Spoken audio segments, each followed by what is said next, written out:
Hi, folks. Welcome back to the Illinois Channel. And Jeff Berkowitz is joining us again from Chicago as we're going to be taking a look at some of the most significant issues impacting the state during this legislative session. And Jeff, there's been a number of things going on and a number of things that politically could be damaging to both the governor and perhaps the Democratic Party at large. So let's start with that. What are the big issues, as far as you're concerned, this week that we should be paying attention to? Well, the pensions in the cities across the state of Illinois are in a mess. And that's what we heard from Wirepoints, Ted Dabrowski, president of Wirepoints. And, the great majority of them got Fs and Ds when they rate them from A, B, C, D, F. They're basically becoming insolvent. Many of them are past the point of no return in terms of being so unfunded. And all that's happening is the cities are putting more and more into this. It doesn't make them, in the end, doesn't affect their solvency. Where the cities are having to sacrifice current spending for pension funds. They're sacrificing current police and fire for retired police and fire, and then they're encroaching on other activities that the cities need to perform. And these were 175 of the largest cities across the state of Illinois. They're in trouble. And this matches the state of Illinois having $400 billion in pension liabilities. And we can go through this more detail as we'll discuss this during the show. But that is number one this week. We have the mess at LaSalle coming up again in terms of the handling by the Department of Veterans Affairs in Illinois. And then we've had some recent stuff relating to the ComEd investigation, which was the indictment that was filed by the U.S. Attorney's Office last year, and that's coming up again. So it could be, those three events alone could be a perfect storm for the governor's race if the Republicans know how to handle that and how to address those issues. And we haven't even gotten to things like out-migration that's going on, massive increases in homicides and violent crimes in Chicago and in many other sort of inner city areas across Illinois. We haven't touched on the schools being closed for much of last year, touched on the issue of critical race theory coming down from the Illinois State Board of Education. So the state is rife with issues if the gubernatorial candidates on the Republican side want to raise them. Yeah, it's still so early in the race that I think a lot of voters haven't focused on it, and they probably, I'm guessing, won't really begin to focus until maybe August. But behind the scenes, as you have interviewed a number of the primary candidates, I would say all the primary Republican candidates at this point, and even some who aren't yet announced. But I'm not sure that they're all yet focusing on those issues. And again, maybe because it's too early.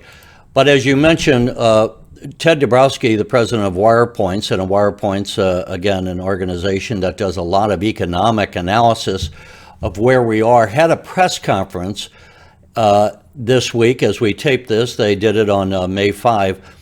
And they had about 10 members of the legislature, both House and Senate members. Sadly, they were all Republicans. And, they're talking about the crushing pension cost on cities, as you mentioned.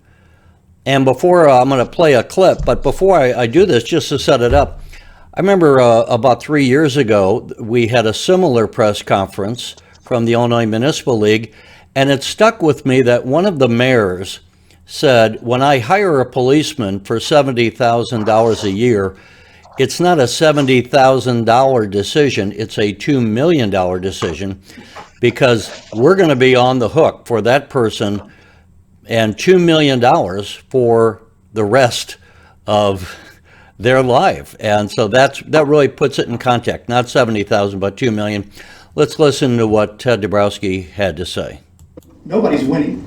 Retirement security is collapsing for our important police and fire workers. Our taxpayers feel like they have nothing else to do but leave. And the core services are being slashed in order to make room And I think some of the people here will talk a little bit about what's happening within their own parts of the state. Our goal at Wirepoints is just to bring attention to these cities. And there's no way we will fix Illinois or Illinois cities without addressing pensions. And that means we need a pension amendment. The people of Illinois should be given the right to vote on whether pension reform is allowed or not. And then we need subsequent reforms. Without that, our fear is it will continue the same path of the last 15 years. It will just get worse and spiral faster. So with that in mind, I want to make sure that people understand that mayors shouldn't be forced to choose between funding their retired policemen and their active policemen. They shouldn't be forced to decide between funding a retired fireman or an active fireman. And the same thing goes for the city workers. And right now, that's what they're being forced to do. Or they're raising taxes so high that people just say, I'm out of here. So there you go, Ted Dabrowski, joined by the members of the legislature. And again, to me, it's kind of sad that the Democrats are not appearing with them, because this is not a Republican issue per se. Let's look at a slide, Jeff, that here we have that was provided by Wirepoints, where more than half of Illinois' 175 cities get an F grade for local pensions, up from 7 in 2003. You see there at the bottom, and only, 4 back in 2003 got an A grade. Now none of them do, if you look at that top line. And, that's quite an indictment, I would say. And the problem is for these local mayors, is that, again, because of the Illinois Constitution, they can't balance their costs, because you can't cut pensions. Once those are set, they're set in stone here in Illinois. And the mayor, who is supposed to be, and the city council, who are supposed to be operating the budget, their hands are tied. Absolutely. And the magic word that it needs to be focused on is reform. And the main reform that people are talking about is amending the Constitution so that the General Assembly would have the flexibility you're talking about to address the problem. These COLAs that are compounded at 3% a year for these folks after they retire. These pensions start high and then they get higher and higher. And nothing can be done because the Constitution doesn't allow the state or the cities to cut or restructure or reform pension benefits. So until the General Assembly decides, which obviously has supermajorities of Democrats in the State House and the State Senate and a Democratic governor, until they decide that this is an issue that needs to be addressed and that the Constitution needs to be changed, you don't have the ability to reform to address the $400 billion in pension liabilities unfunded by the state of Illinois, to address these massive pension liabilities across the state of Illinois that are unfunded. Yeah, and the other issue here is where are the reform. voters, Jeff? I mean, it's the voters, are packing up and moving out. But the fact of the matter is, if you had politicians, whether they're Democrat or Republican, championing getting a handle on the pension costs, and if those people were to win, then you would see some reforms happening. But as long as we are electing politicians who are just going along with the status quo, well, then there's no political incentive to make a change. Here again is the slide provided by Ted Dabrowski, Illinois' worsening public safety pension crisis. You talk about defunding the police. Not you, but they talk about defunding the police. And, here's what's defunding the police. It's the police pensions. It's the firemen's pensions. And so we are putting our tax dollars into paying for those who used to be working for the cities instead of those who are currently working for the cities. And as you see in the left column, despite a quadrupling of taxpayer contributions since 2003, public safety pension debt has more than tripled to $13 billion. So I don't know where is the political response. You know, we talk about democracy, we talk about we are a free people, and we are, but if we're not going to address these pensions, and you know, Jeff, so much of what's happening financially in the state of Illinois in 2021 goes back to 1970 when they wrote the Constitution, and those people who were the delegates to that Constitution and put in that pensions cannot be diminished, they're still calling the shots. The people from 51 years ago are tying the hands of the legislators now. They're sticking it to the homeowners whose property taxes continue to go up to pay for these local pensions, teachers, firemen, police, public works. And if you want to make a cut like anyone else does in a rational budget system, you can't do it. You can't cut the costs. So what say you, Jeff? Well, it won't change. The situation you've just described, Terry, of course, won't change until enough legislators, Democrats and Republicans, become persuaded that the way out is reform, and the only way to have reform, restructuring these pensions, is to put the issue on the ballot. And as you know, can't be done this year. I mean, we're past the point. The legislative session is scheduled to end by the end of May.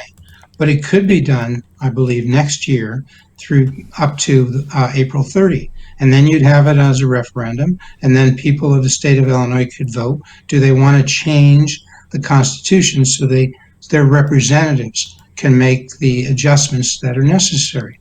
So in the words of Richard Porter, who may be a candidate, we've interviewed him, he's a potential candidate. He's going to decide whether he will run the Republican primary, and he says he'll let us know that either late spring or early summer.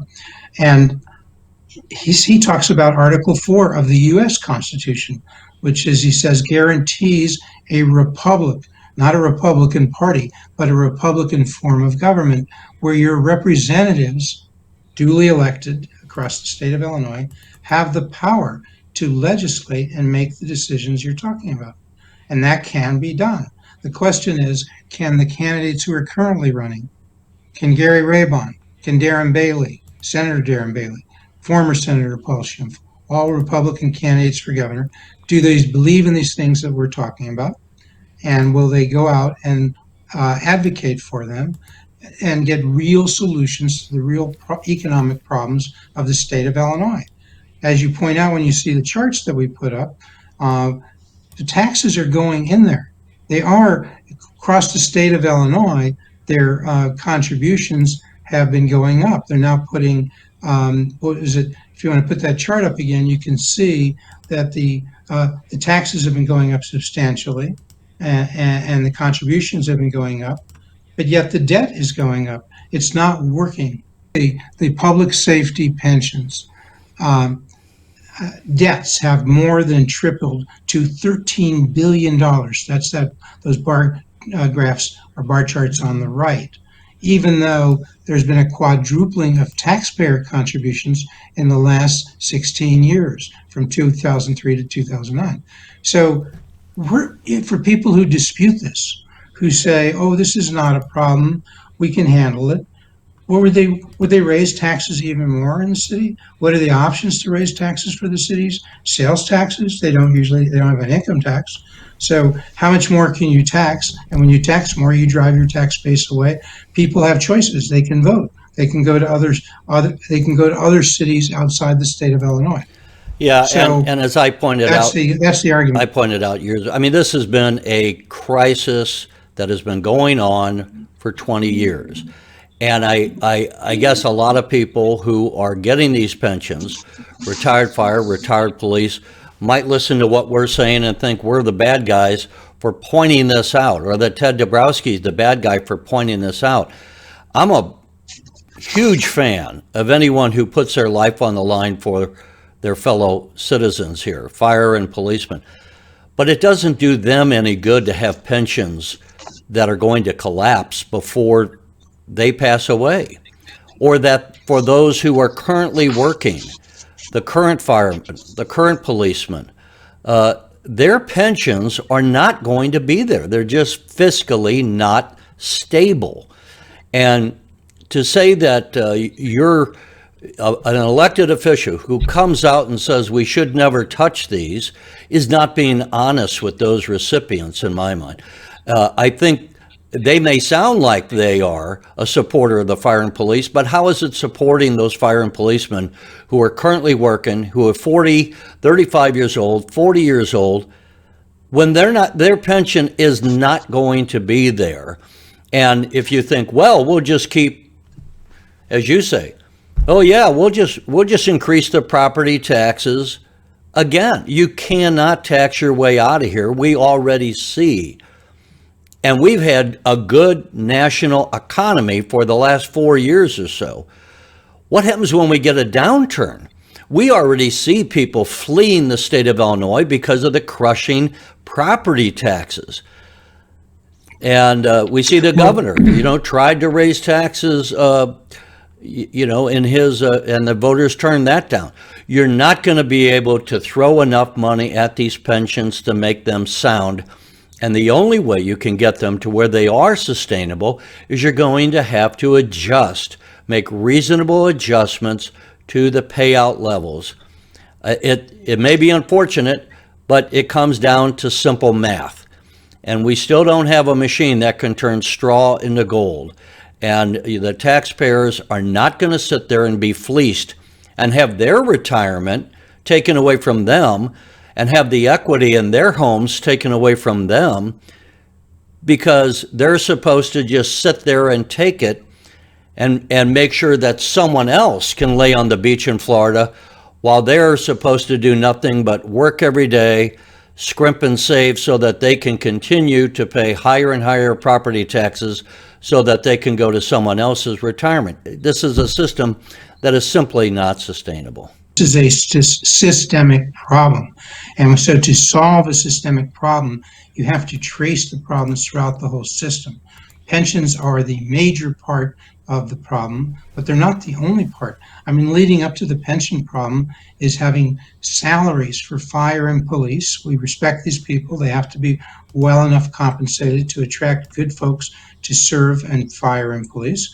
But public safety workers' salaries in the last 15 years have gone up 58%.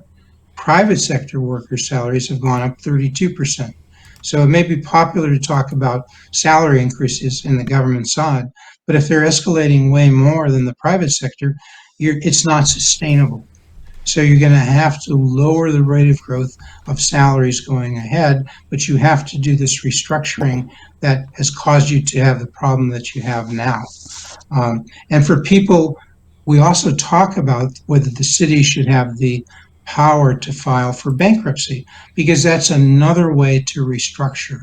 We know corporations, when things have gotten under control, they can file for bankruptcy. They have to do it in court. You have to get approval of the plans in court, but they're allowed to do it. And that power to file for bankruptcy, 26 states have that power across cities in 26 states have that power across the United States. Illinois, the General Assembly, could give that power to file for bankruptcy to its cities across the state of Illinois. And for people who say we shouldn't do that, again, what are the choices? Because if we don't adjust these pensions down, if you don't have the ability to invite the public sector unions into the room and discuss what cuts can be made, well, then you're left with, again, raising taxes. You're then cutting services. You want to cut current police and fire services, cut current educational services of the cities. Well, and that's what's happening. I mean, we are paying retirees, whether they're fire, city, police, teachers, public works, and guess what? We're taking money out of the schools. We're taking money out of any number of other services that you could have. Look, we're long in this segment, and I want to move on before time runs out to another one. But let me ask you the last question on this topic. If you were advising those we know where the governor Pritzker stands. He's not going to make a change in those. If you were advising the Republican gubernatorial candidates, would you advise them to tackle this issue? Because many have said it's the Illinois state version of the third rail, touch it and you're dead. Or do you think that the public is ready to have a gubernatorial candidate step up and say, we have to address the pension funding crisis? What would your advice be if you were consulting them? Well, I think policy and politically, you would say, yes, go ahead and make the case. It's not working for Republicans not making the case. Look at the minorities they've achieved. In the State House, it's 73 Democrats to 45 Republicans. In the Senate, Illinois Senate, it's 40 Democrats to 19 Republicans. Are they afraid it's going to get worse? I don't think it can get much worse. And also, I think the people are going to be reasonable. You're going to have to say, this is not something we can continue with. Do you want to have to, we've lost political power. We've lost a congressional seat. Somebody said, oh, that was great. We thought we'd lose 2 and we only lost 1 in Illinois. No, that wasn't great. And we have lots of out-migration. Maybe I won't go into all the numbers, but lots of out-migration to other states. You can't be a competitor and lose to your competition. These arguments have to be made frequently by the people running for office. You can't wait until there has to be some responsibility, and at least to their credit, John Cullerton and I guess you might even say Madigan, they tried to do something on the pensions. Governor Quinn, to his credit, they had Tier 2. So there has been some movement in the past, but so far under Governor Pritzker, there has not been any. All right, we've gone far too long. Let's another big issue that's come out this week is the deaths in the LaSalle Veterans Home.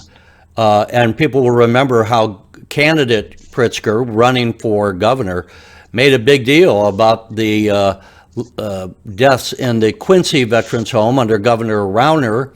That really damaged politically Governor Rauner. Let's take a listen to Representative Tom Demmer, who's a deputy Republican leader in the House, as he was addressing the issue of the report that came up by the Inspector General criticizing the administration's handling of COVID at the LaSalle home. November 10th, 9 days after that outbreak began, Governor Pritzker said, "Our Veterans Department has really done an outstanding job of keeping the veterans in our veterans' homes safe." A November 12th report from the Illinois Department of Public Health, however, found the real story. The report said, during the first 7 months of the pandemic, the management team and staff did not anticipate and were not prepared for an outbreak. 282 days into a public health emergency that changed everyone's lives, the management and staff at the Veterans Home did not anticipate and was not prepared for an outbreak. That is a clear failure of leadership. That is denial, that is total chaos and confusion. The governor claiming that the Veterans Affairs had done an outstanding job covered up the fact that 2 days later, a report found that they were not prepared and they did not anticipate the circumstance. And Jeff, there you go. So another issue that could be damaging to Governor Pritzker, and another issue that perhaps the Republican candidates, either for the state legislature, but more importantly for governor, might want to pick up and champion, aside from the tragedy itself of these veterans dying from COVID. What impact do you think this might have, if any, on the gubernatorial race? Well, it could have a lot, because the governor has already said that Linda Chapellavia, who is head of Veteran Affairs for Illinois, was appointed, of course, by the governor. And the governor said, well, if he knew then what he knows now, he wouldn't have appointed her. But the question is, why didn't he act sooner? As deputy or assistant leader, Tom Demmer said in what you just showed there, is that you got to look at the timeline here. I mean, the Illinois confirmed, the first case of COVID confirmed was in January 24. As he says, 282 days later, November 1, you get the first confirmed case of LaSalle. And a week later, you get 60 people, 60 vets being tested positive, 43 staff members. And Pritzker comes out on November 10th and said, you know, it's great. Our vets department has done an outstanding job of keeping the vets in the vet home safe. But we know 25% of those folks died from COVID. And we know from the Inspector General report that they simply were not ready. They didn't have a plan. They weren't doing the basic things 7 months into the pandemic. What were they doing? What was the governor doing? He has 4 or 5 deputy governors. Who was overseeing this? Who was seeing that Linda Chapalavia wasn't getting the job done? They didn't have a secretary there, a home secretary for a long time, or administrator. They had one person reported by Capital Facts doing the jobs of 3, and that person was barely competent to do one of his jobs for which he was hired as chief of staff. This is just stuff that's coming out without hearings. They had a small hearing on this a few months ago, but they have not had extensive hearings in the legislature. So, And that's what the Republicans the- also in that press conference, which people can watch the whole thing on the Illinois channel. But they're calling for committee hearings and to have an investigation of what went on. We'll have to see if the Democrats want to do that, knowing that it could damage the administration, the Pritzker administration. We'll have to see. I don't know if who knows what will happen. Very briefly, we only have about 2 minutes or so left, Jeff, but I think there was some news. Did you want to bring up some breaking news that kind of happened overnight as far as the ComEd case that, as we know, Speaker Madigan was somewhat maybe involved in that? Go ahead. Hearing on the ComEd case, and Judge Leinenweber in federal court here in Chicago was thinking about setting a trial date for the defendants who pled not guilty in that case. And of course, Speaker Madigan has essentially in the indictment as an unindicted co-conspirator because his name is central to the bribery allegations in the discussion of same, but he's not a named defendant.